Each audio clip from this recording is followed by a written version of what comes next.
Hello guys, నేను మీ వేణి పవన్ని. నేను మీ ముందుకి ఒక ఇంట్రెస్టింగ్ టాపిక్ తీసుకొని వచ్చాను. ఏంటంటే అది హెడ్ఏక్. ప్రతి ఒక్కరికి హెడ్ఏక్ అనేది ఇట్స్ కామన్ అయిపోయింది ఇప్పట్లో. సో దాన్ని మనం రెడ్యూస్ చేసుకోవడానికి సింపుల్ టెక్నిక్ని ఫాలో అవుతే సింపుల్గా మనము ఆ హెడ్ఏక్ని అనేది రెడ్యూస్ చేసుకోవచ్చు.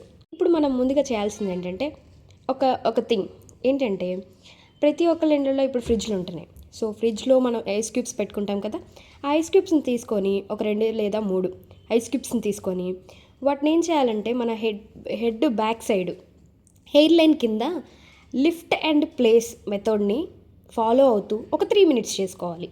అలా 3 మినిట్స్ చేసుకున్న హెడేక్ రెడ్యూస్ అవుతుంది.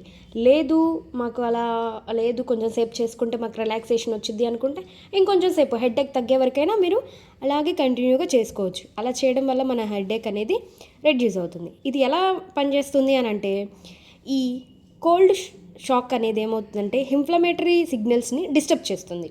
ఇలా డిస్టర్బ్ చేయడం వల్ల మన బ్రెయిన్లో ఉన్న బ్లడ్ వెజల్స్ని రిలాక్స్ చేస్తుంది. ఆ రిలాక్స్ చేయడం వల్ల మనకి ఇరిటేషన్, ఈ హెడేక్ అలాంటివన్నీ తగ్గిపోతాయి. సో మనం ఇంకా హ్యాపీ లైఫ్ని గడపచ్చు. ఇది కనుక మీకు నచ్చినట్టయితే లైక్ చేయండి, షేర్ చేయండి, సబ్స్క్రైబ్ చేయండి. ఎలాంటి హెడేక్నైనా, ఎలాంటి మైగ్రేన్ హెడేక్నైనా తగ్గించడానికి చిన్న ట్రిక్. Please support.